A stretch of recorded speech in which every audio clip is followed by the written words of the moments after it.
Hello, this is Matt on the Moon Lambo channel, and the SEC is at it again. Is this a surprise? In this case, it's just a rather extreme overreach. Take a look at this headline. SEC seeks personal financial information of Ripple executives. What they're ultimately getting at, and I'll share with you all the details in all their glory. 8 years worth of personal financial information having nothing to do with this damn case. Like, they want to know how much Brad Garlinghouse, Ripple CEO, is spending on groceries. They want to know how much avocado toast Chris Larson is purchasing at local San Francisco restaurants. That's what they want to know. How much avocado toast? I'm willing to bet a fair bit. They're in San Francisco, Silicon Valley. I think that's all they eat out there, right? Do they eat anything else? I'm not really sure. You guys let me know in the comments below. But I'm going to share with you this along with comments from attorney John Deaton. I'm sure many of you are aware of him at this point. He's the individual attorney who is going after the SEC in a pretty notable fashion, going for a class action lawsuit on behalf of XRP holders because, frankly, the SEC just wrecked the XRP ecosystem in terms of just market price when they introduced litigation against Ripple, claiming that for 8 years, Ripple is selling XRP as an unregistered security. It's complete nonsense. Plenty to talk about in this video, but I do want to be clear that I don't have a legal background of any kind, so I am not offering legal advice. I also do not have a financial background of any kind, and am not offering financial advice, and so you should not buy or sell anything because of anything I say or write. I'm just an enthusiast who enjoys talking about crypto and Ripple and XRP related topics, and I make YouTube videos about it because it's my most favoriteest hobby that I've ever had. And also because I want to know how much avocado toast Brad Garlinghouse eats on a weekly basis. That's why you're here too, right? So here is a tweet from attorney John Deaton. I encourage you to follow him on Twitter.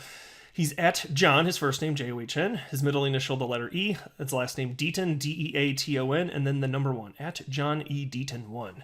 You won't regret following him. He's putting out all sorts of insightful stuff on a very regular basis. Here's what he said about this story, which is published widely throughout crypto media today. He wrote, "This is a sign that the SEC is scared. Trust me, there is a famous saying that trial lawyers learn. If you don't have the law on your side, pound the facts. If you don't have the facts on your side, pound the law.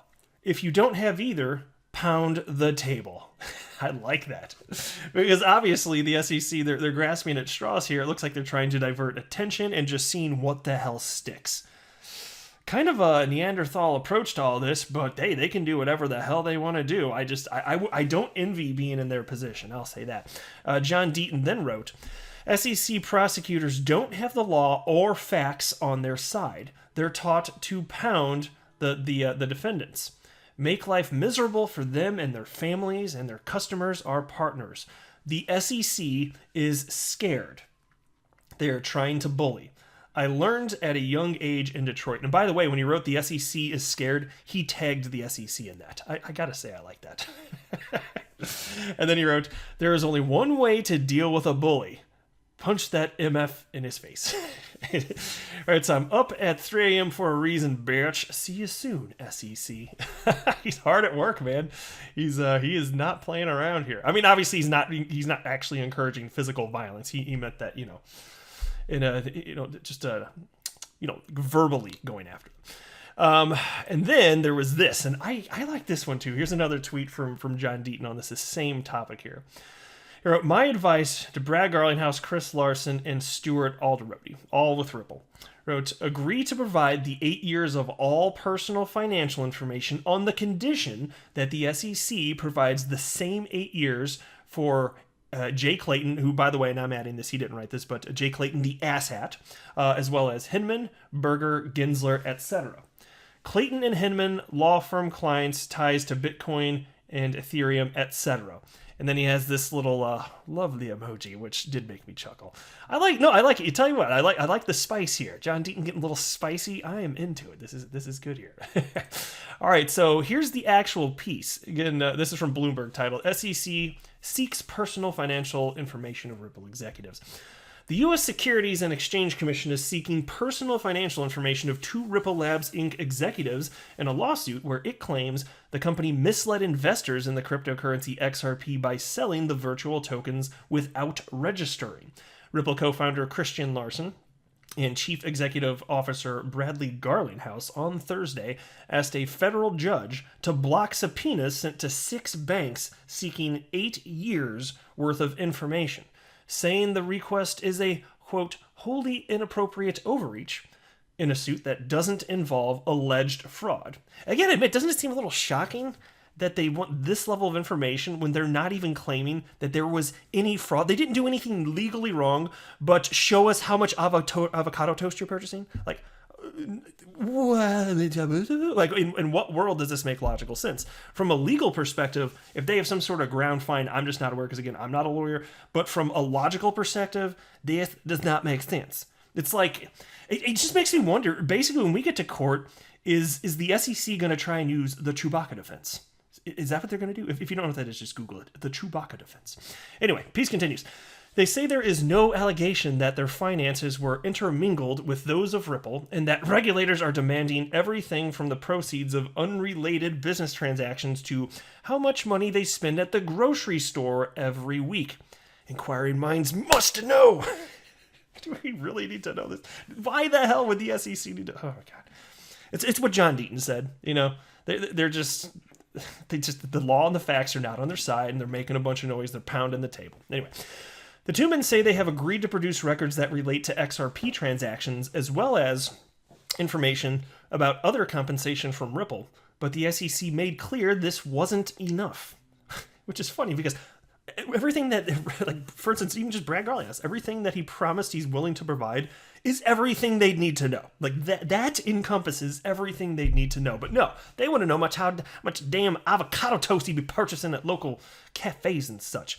Here's a quote now. The SEC has not offered and cannot provide a coherent explanation for why it is entitled to this information, lawyers for the two men said in a letter to the court. Then the piece continues. The SEC says the two men ignored legal advice that the cryptocurrency could be considered an investment contract and therefore a security. Larson and Garlinghouse are accused of personally profiting by about $600 million. And so to me, that's always such a bogus argument. Just because somebody could bring a legal claim against you, that doesn't mean that you believe that the underlying concept of their claim is legitimate. No, it's not legitimate. Just because you know somebody could make a bad legal move, it doesn't mean that you should just, out of fear, not engage legally in the blockchain industry. That's complete nonsense. XRP plunged last year when the lawsuit was announced and had remained highly volatile. Still, its market cap has almost doubled since the beginning of the year, according to CoinMarketCap.com. Coin is down 2.7% in the last 24 hours, according to tracker CoinGecko.com. Only Bitcoin and Ether are bigger cryptocurrencies. Depends on what you mean by that. XRP, last I checked anyway, I think it was like number 7 in terms of market cap, because, it's not going to be surprising to you, I don't think, the price of XRP is artificially suppressed thanks to all the asshats at the SEC. And not that all of them are assets. There's some good people that work there. I'm not saying there aren't. Of course not. But the ones leading this charge, it's just so disingenuous, and I can't get behind it. It's their actions that have resulted in this artificially low XRP price. I don't think that XRP would be number 7 in market cap today if not for this nonsense. Now, that said, on the bright side, we'll see if this comes to pass, and it's not financial advice, but I don't suspect that XRP is going to sit on the sidelines this market rally. I fully anticipate that it is going to be moving parabolic at some point, because people are not speculating based on fundamentals even. Every crypto last market cycle, if it was a mid and large cap point, every single one of them went parabolic, including XRP, and humans appear to be behaving the same way this time, so we'll have to sit and see what happens to know for sure. But I will not be surprised at all. It'll be a see I told you so moment when XRP does what to me just seems like an inevitability, but we'll see. All right, I'll go ahead and wrap up there. I am not a financial advisor. Do not buy or sell anything, because of anything that I say or write, that would be a very, very, very bad idea. Until next time, to the moon, Lambo.